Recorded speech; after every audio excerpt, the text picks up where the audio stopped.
Bien, pues ya estamos de vuelta acá, sí, pues en el Hilando, y ahí teníamos ese tema. Y gracias, mi querido productor, por ese tema dedicado a los leones, ¿sabes? Un tema que hay que de repente da rabia. Bueno, pero vamos a dar vuelta a la página y vamos a conversar con nuestros dos grandes invitados. Tenemos a Sandra. Sandra, siempre en anteriores te habíamos invitado al Hilando.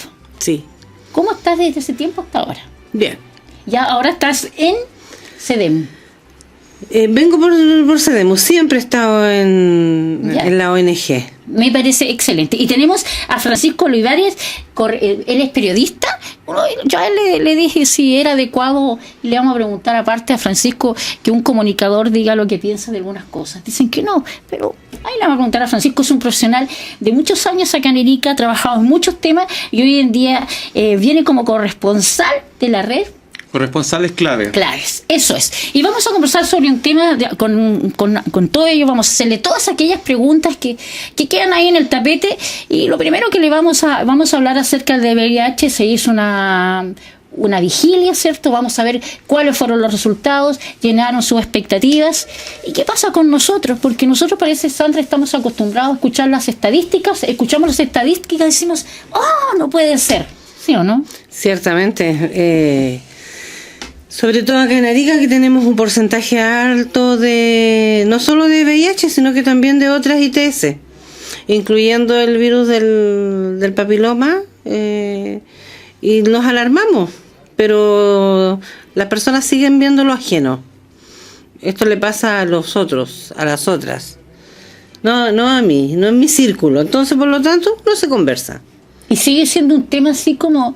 Es un tema abierto, Sandra, que se pueda conversar en los cafés, que se pueda conversar en una oficina, los niños, las niñas. ¿Se puede hablar de ese tema? ¿La familia habla de este tema? ¿Tú lo sientes así o no? Bueno, ahí mencionaste varias cosas. O sea, es un tema que se debiera conversar y naturalizar porque es parte de mi sexualidad, de mi vida, de mi historia.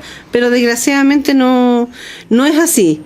Sigue siendo un tema político, sigue siendo un tema tabú, porque mi cuerpo es político, un tema tabú donde nos llega tarde la desinformación, o sea, llega desinformación y no la información oportuna y adecuada. ¿Por quién entrega la información? A los niños. Estamos hablando de, promediémoslo en 12 años, que es la edad que los chicos y las chicas se están iniciando sexualmente. ¿Quién se la entrega? ¿El establecimiento educacional? A lo mejor desde lo biológico, desde lo biomédico. Pero la otra parte de la prevención le corresponde a los papás, los valores, todo eso en la casa. Pero entonces vamos al sol con un dedo. Pero parece que los papás y las mamás pensamos de que los hijos a los 12 años todavía siguen siendo niños y siguen siendo inocentes, ¿o no, Francisco? Exactamente, que no tiene que ver con la inocencia. Sí, en realidad...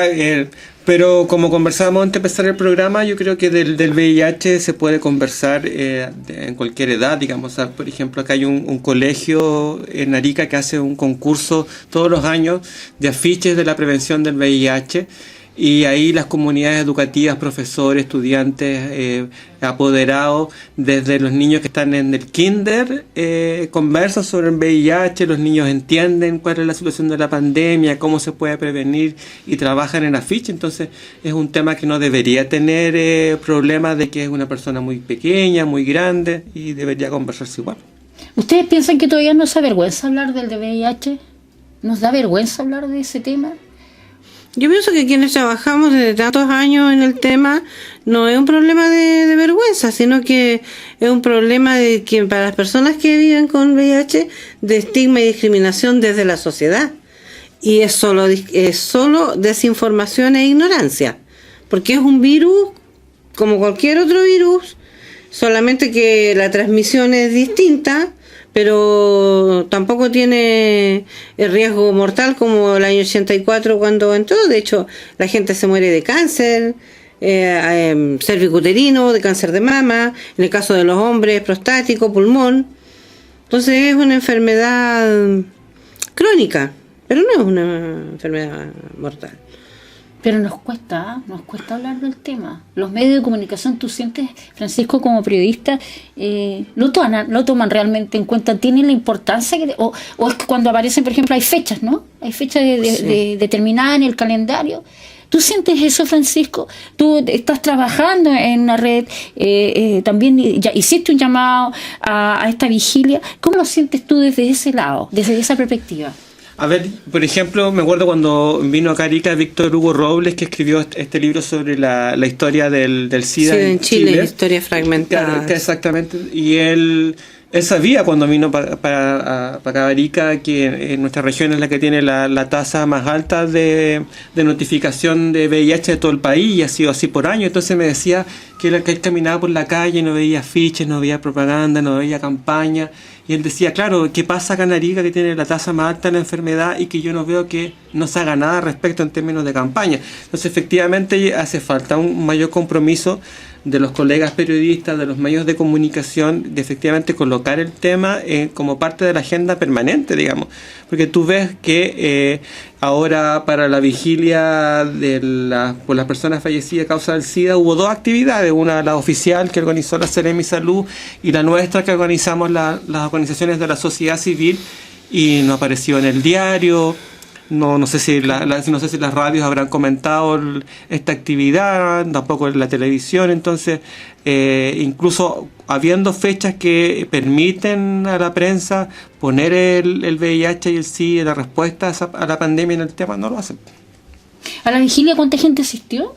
100 personas por lo menos. A la nuestra, digamos, la que empezó en 18 con Colón y terminó, hubo una caminata con vela y terminamos ahí en 21 con Prat, donde la sociedad civil hizo una declaración, por primera vez en más de 10 años que no salía la sociedad civil sola a conmemorar esta fecha, y se dijeron varias cosas interesantes. No sé, Sandra, si tú quieres detallar lo que se dijo en la declaratoria.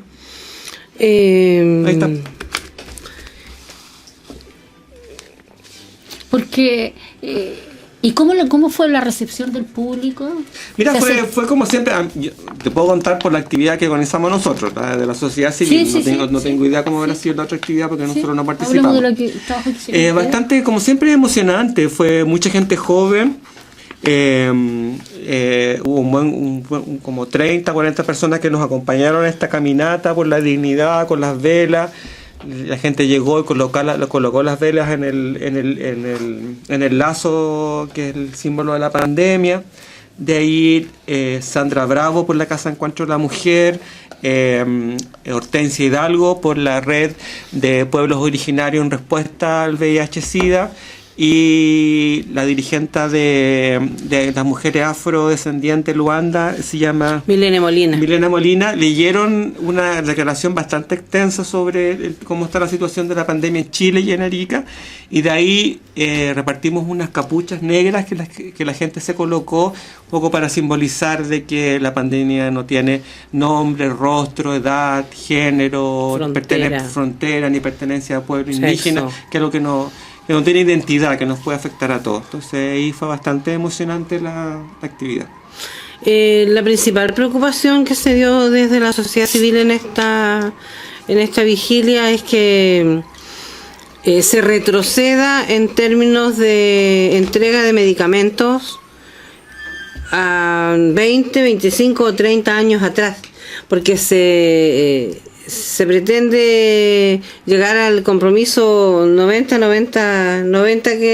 que se llama, que es tener el 90% de las personas diagnosticadas con su serología con VIH positiva, de este 90% que estén adheridos al tratamiento, y de este 90% el resto con indetectable. La carga viral indetectable. Con su carga viral indetectable. Entonces, si no se cumplieron los compromisos que habían del 2015 al 2020, mucho menos vamos a cumplir lo que se viene desde la Organización Panamericana y de la Salud y de la Organización Mundial de la Salud, que pensamos que lo que pretenden es unificar los medicamentos. O sea, todas las personas toman el mismo medicamento. Ya. porque eso va a abarataría los costos, y resulta de que no se ha pensado en las consecuencias que podría tener una persona que vive con VIH si te entregan un medicamento estandarizado, único. ¿Qué pasa con las mujeres y con los varones? Que tenemos un sistema distinto de digerir. ¿Qué pasa con las personas que tienen alguna codependencia, ya sea el alcohol, ya sea la droga? ¿Qué pasa con las etapas de estas personas? Primera etapa, segunda, tercera, la de rescate que le llaman. Entonces, ¿qué? ¿Le vas a pasar un medicamento que tomó o que nunca tomó? Donde se ven ahora, después de muchos años, en los CD4 o las cargas virales, cómo está su sistema inmunológico, si necesita o no necesita medicamentos, si los requiere, se los administran, si no, no, esperan. Entonces, todo eso que se avanzó, se puede ir a la punta del cerro en un encuentro de nuestras mentes brillantes en Chile. Entonces, eso no puede ser. Entonces, ¿por qué?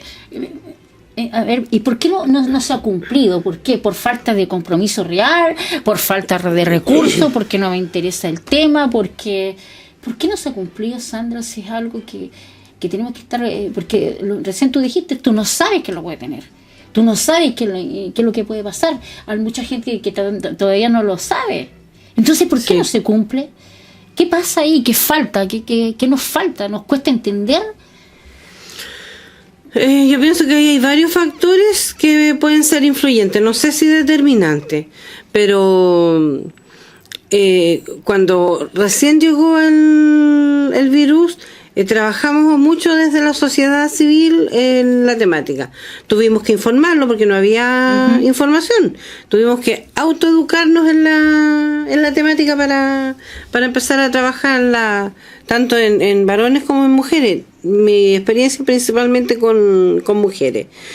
Pero después tampoco se validó esta experiencia desde la sociedad civil, po. O sea, empezaron todos los organismos no gubernamentales que trabajábamos de una u otra manera con mujeres en diferentes ámbitos la temática. Porque cruzaba todo. Y después vinieron los servicios públicos y se desconoció y se sigue desconociendo hasta la fecha la expertise que hay en este y en otros temas. No solamente en el VIH, en otros temas también. Entonces ahí ya le restas compromiso. Ya. Le resta sensibilidad. Entonces es distinto desde la institucionalidad o desde la mirada biomédica a desde la vereda del frente, como digo yo, desde la sociedad civil, el estar ahí trabajando con las personas. Que cada persona es un mundo, al margen de si es varón, si es mujer, si es de aquí, si es de allá, no importa. Cada persona es un mundo, yo tengo que relacionarme con su historia de vida. Y eso pasó a meterse todo en un mismo saco. Y de ahí de a poco nunca estuvo como prioritario. No sé si alguna vez lo estuvo en realidad. No.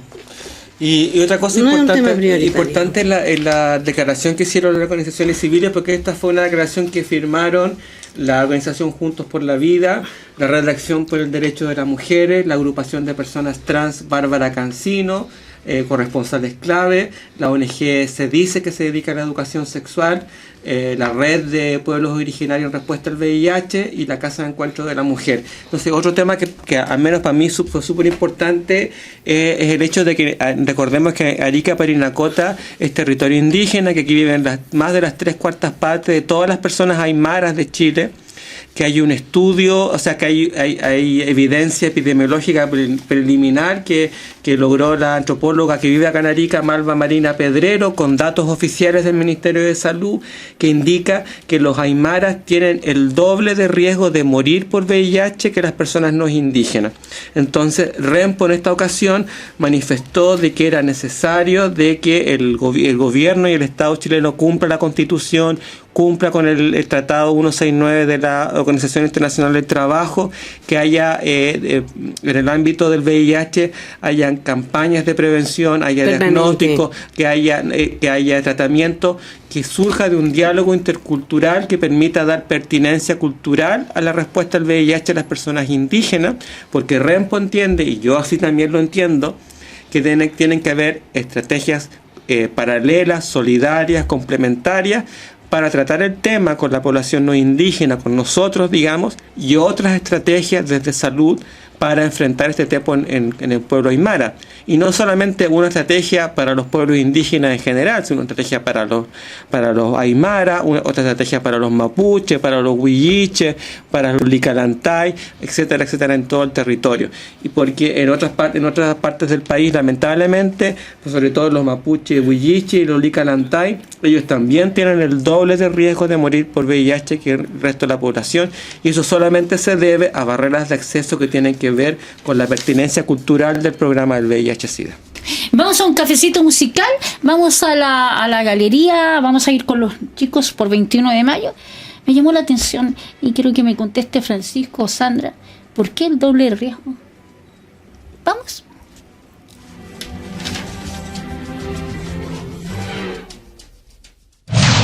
Somos Capísima Multimedial 104.9 FM, la emisora de Emergencia Ciudadana. Bien, pues ahí teníamos a Mecano, pues con ese tema, el fallo positivo, justamente habla de este tema, fíjate, ellos lo tomaron, pero ellos fueron mucho tiempo que hicieron esta canción. También hay una del Iyapu, que también las vamos a tocar más adelante, porque quisimos eso, traer cafecitos de acuerdo al tema que estamos conversando. Bueno, yo les decía, fuera de micrófono, mis invitados, Sandra y Francisco, me explicaban, yo le dije, quizá uno también es como que tiene lo que dicen ustedes, quizá uno como que los aymaras no pueden porque el porcentaje es más alto, porque uno piensa que son más estructurados, tienen más tradiciones, eso es para nosotros que no, pero resulta de que no, pues hay una respuesta, Sandra. Sí, bueno, en el caso de las mujeres biológicamente somos más vulnerables. La mayor cantidad del virus está en el semen, entonces si tú tienes relaciones sin preservativo y si son penetrativas, obviamente el riesgo es altísimo, y a la población indígena le sumas sus propias tradiciones y sus propias prácticas. Entonces, si no llegas con la información a los no indígenas, por decirlo de alguna manera, o a los occidentales, como nos dicen, mucho menos vas a llegar a esas comunas aisladas y con una idea total y absolutamente antigua o arcaica de lo que significan las relaciones no solo sexuales, sino que las relaciones interpersonales también tienen otra manera de relacionarse.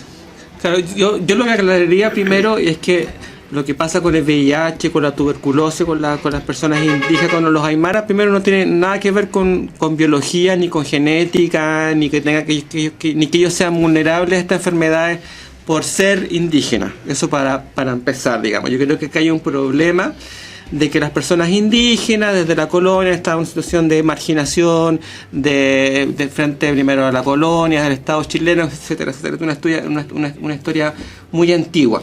Segundo, recalcar que los indígenas viven en Chile en zonas urbanas. Los que viven en las zonas rurales ahora son los pocos. Y el tema de la vulnerabilidad de los pueblos indígenas frente al VIH y tuberculosis es algo que ocurre en la ciudad en el contexto urbano. Yo creo que esos mitos hay que dejarlos de lado.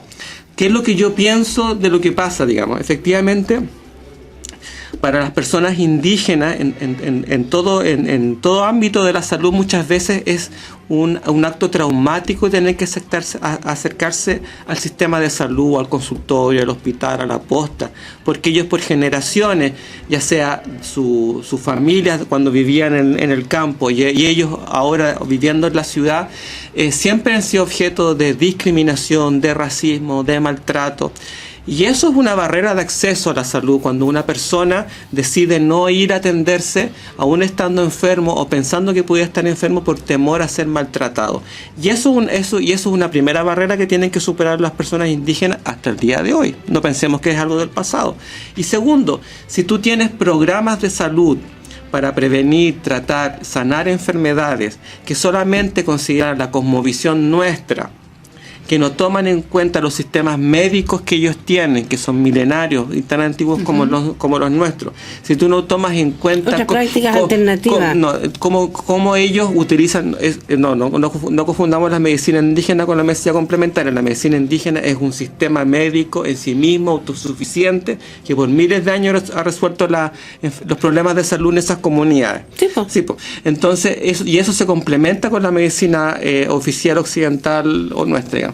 Entonces hay que tener en cuenta, por ejemplo, qué piensan las personas sobre las personas indígenas sobre el VIH, qué piensan los médicos indígenas, los yatiri, los coyiri, las usuyiri sobre esta enfermedad. Ellos la entienden como algo que los puede afectar a ellos, y sobre todo también por el tema del preservativo, digamos. En la visión aymara tradicional, que de alguna forma igual ha permeado a los jóvenes que viven indígenas que viven en la ciudad, porque ellos podrán estar muy desarraigados, no podrán tener el idioma, no celebrarán el marataca u otras cosas, pero ellos siguen, ellos son los continuadores de las tradiciones de su familia, quieran o no lo quieran, digamos. Entonces, para los indígenas aymaras, la figura del chachahuarmi tiene toda esta connotación de valorar que efectivamente para ellos siempre existió la pareja única, y eso es lo único que debería existir.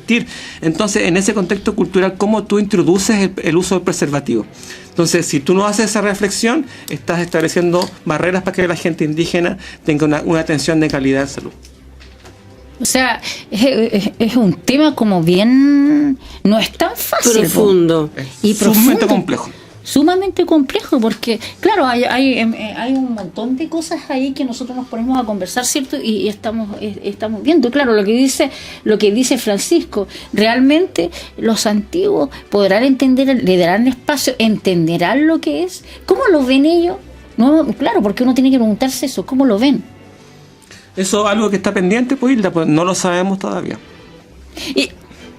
¿Cómo están las autoridades con respecto a este tema? ¿Hay apoyo? ¿No hay apoyo? ¿Qué nos falta? Hay que preguntar a las autoridades.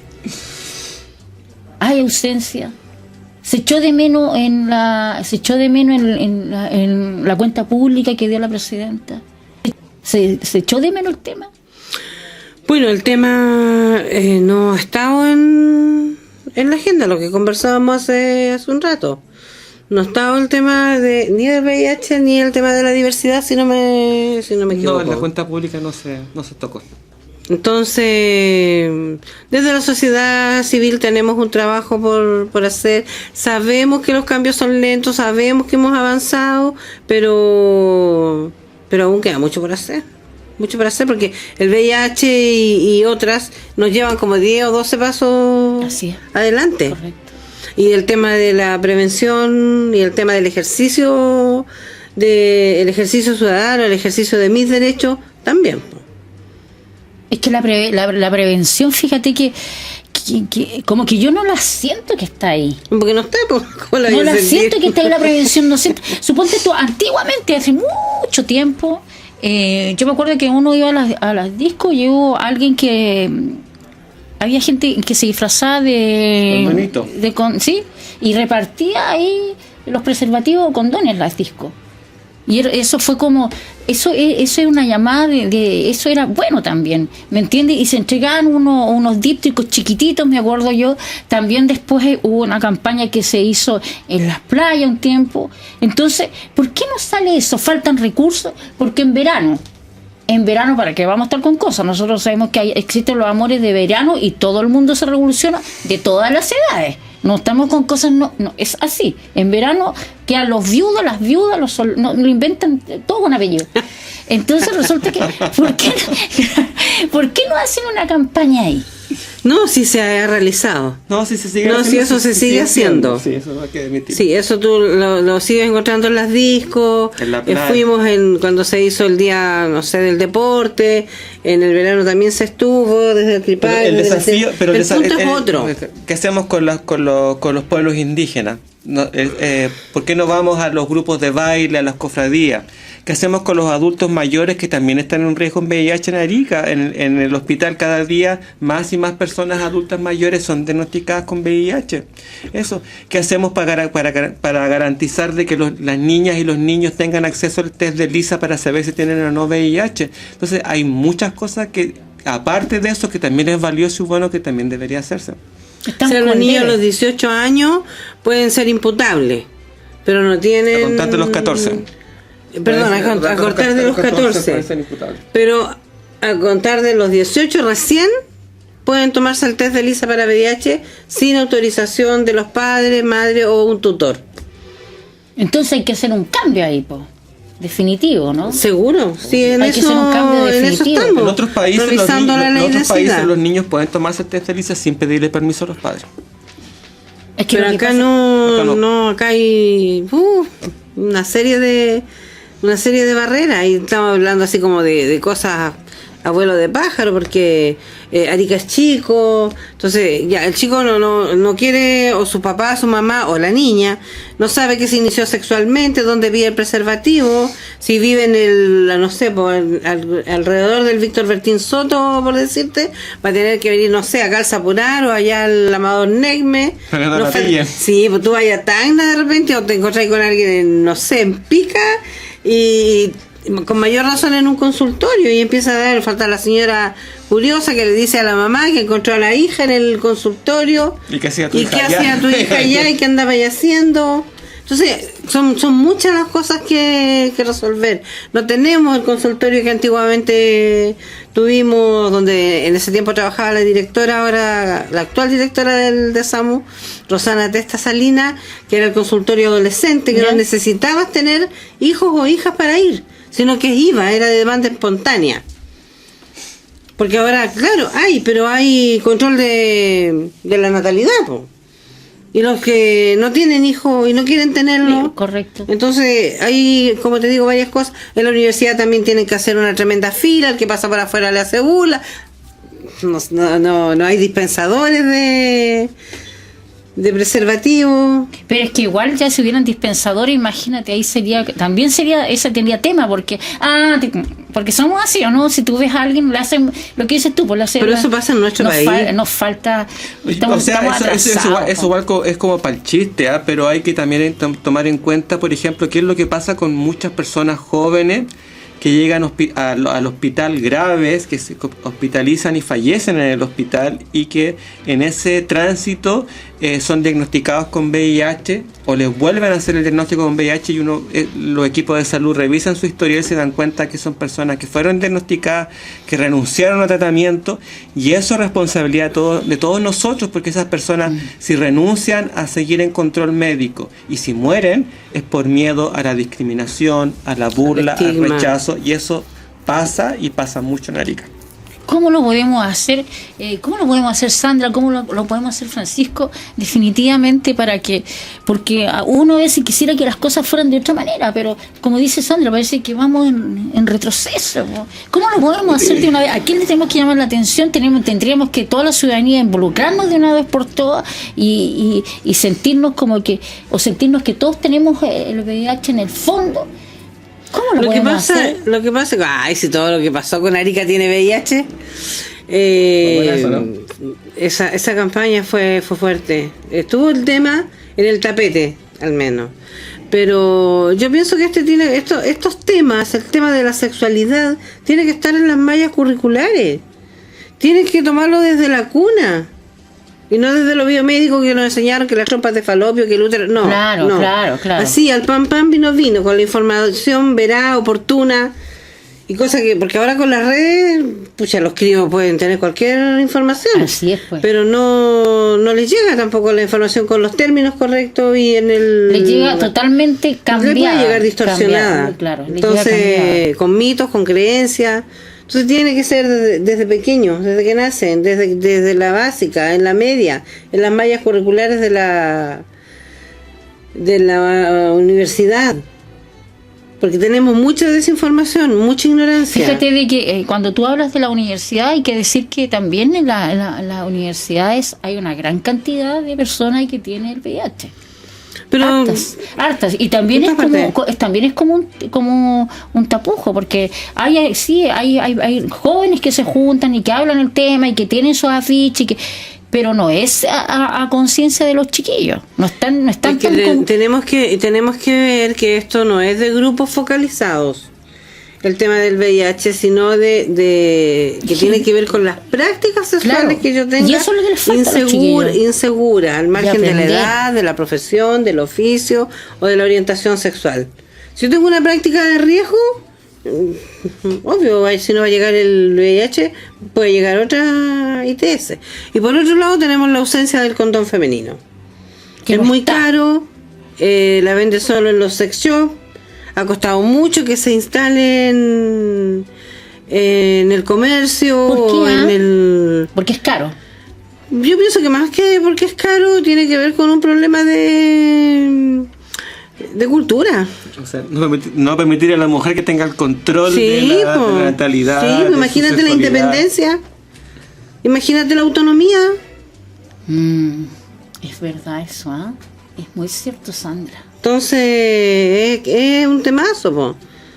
Y nos cuesta abrirnos, nos cuesta que esta cosa de una vez por todas sea pues sí, el cuerpo es político.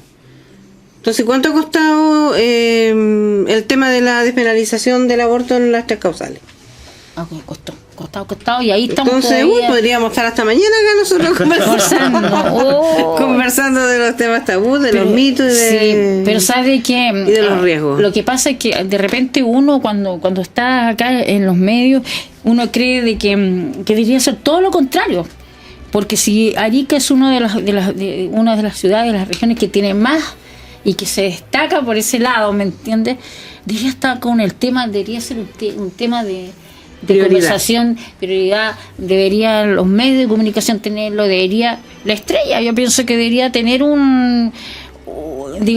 hacer ¿cómo se llama cuando hacen cuando sacan unas pequeñas revistas? ¿Cómo se podría llamar eso?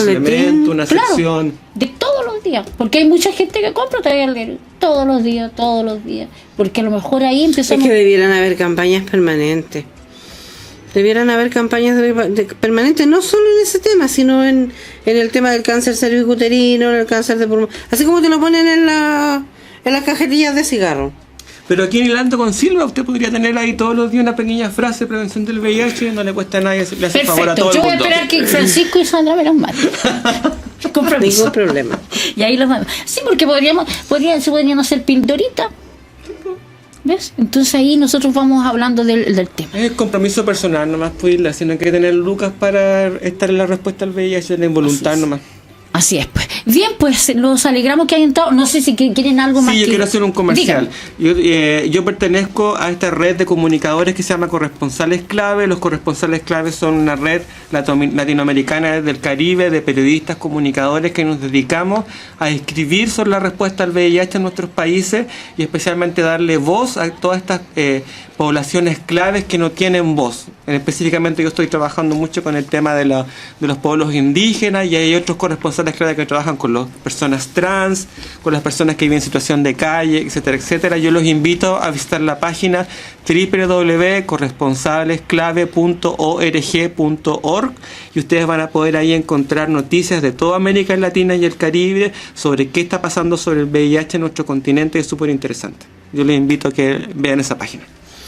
Bueno, y por mi parte, desde la sociedad civil, nos compañeros en Denia en Santiago, en una reunión que hay a nivel nacional para ver los últimos avances o retrocesos que se han tenido y también tomar las riendas de que se valide de una vez por todas desde la institucionalidad a la sociedad civil en un consejo técnico y una mesa que hay acá de respuesta regional integrada de prevención específicamente al VIH, porque acá hay una política pública de VIH. Y hay que tomarlo en cuenta. Bueno, yo los dejo invitados a ambos, a Francisco. Nosotros estamos semana por medio aquí, así que si ustedes quieren tomar un día, tener un día, deberíamos dejar un día. Si no pueden venir, una de ustedes dos puede venir alguien, pero empezar a tener una vez a la semana, ahí lo podemos conversar por interno, para que empecemos a hablar del tema acá en el Hilando, para que empecemos todo lo que esté pasando, por ejemplo, las comunicaciones, las redes que tú estás teniendo, Francisco, sería importante, porque la gente a veces cuando va manejando y todo lo demás, es escucha, les gusta escuchar y les gusta saber. Así que gracias por traernos esa información. Gracias, Tilda. Y Gracias acá por están la abiertas las invitación. puertas, pues. Y el tema, bueno, este tema no solamente corresponde a ellos, sino que también cuando alguien se candidatea en cualquier, ya sea alcalde, diputado, senador, tienen que tener este tema en la agenda. Ojalá que los que vienen lo tengan ahí, lo consideren, se junten con todas estas organizaciones y que empiecen a tomar en cuenta y que hayan espacios y que se abran, no sé, pues a mí se me ocurre cada cosa, de repente podrían haber ahí una oficina especial, si la hay, no sé si la habrá, pero que haya una oficina donde todos ellos puedan tener un espacio y puedan conversarse esos temas y hayan los recursos y que haya un avance y no un retroceso, porque hemos visto que parece que hay más retroceso. Parece que Chile es el único país que retrocede, todos avanzan y nosotros vamos retrocediendo. Sí estamos adelantados en pantallas grandotas, en celulares, ahí sí. En lo demás no. Bueno, es una crítica. Bien, pues nos comenzamos a despedir ya, mi querido productor.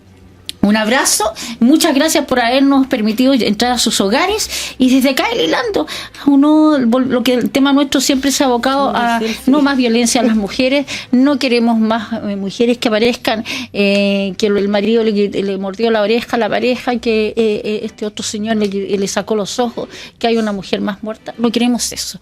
Nos hubiese gustado, repetimos, que el discurso y la cuenta pública de la presidenta fuera mucho más grande sobre este tema, porque no termina ahí, sino que hay que aplicar otras sanciones. Tendencia responsable los animalitos, porque cuando usted tiene un animal, el animal no vino, golpeó a la puerta y le vino a decir: yo quiero quedarme contigo. Usted lo recogió, no sé dónde, lo pidió que le regalaran al amigo y usted se hizo responsable del animalito. Así que téngalo, pues cuídelo. Es gasto, tener un animal es gasto.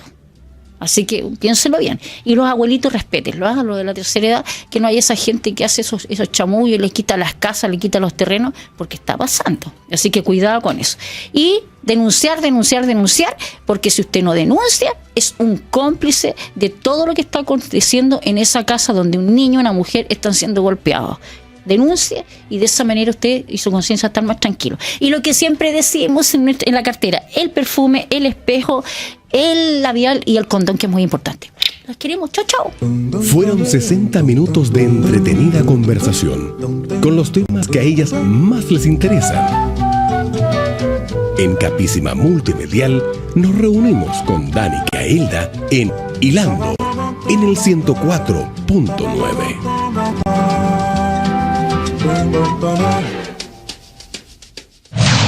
Somos